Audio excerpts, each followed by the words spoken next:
பாலம் போட்டுருமா?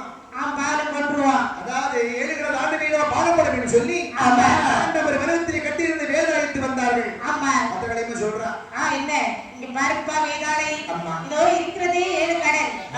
7 கடலுக்கு நீ நாற்காலை பாலம் போட வேண்டும். தாயி என்ன புவனேஸ்வரி, ஜெகதீஸ்வரி, ராஜராஜேஸ்வரி, நான் உங்களுக்கு பிள்ளையாக இருந்தாலும் இந்த 7 கடல் தாண்டி பாலம் போட சொல்கின்றீர்களே. ஆமா ஆனா என்னுடைய நாக்கால் பாலம் போட வேண்டும் என்றால் நீங்கள் எனக்கு வரம் தர வேண்டும். அம்மா இங்க பாருங்கள். என்ன பெருமை தோணாக்குகின்ற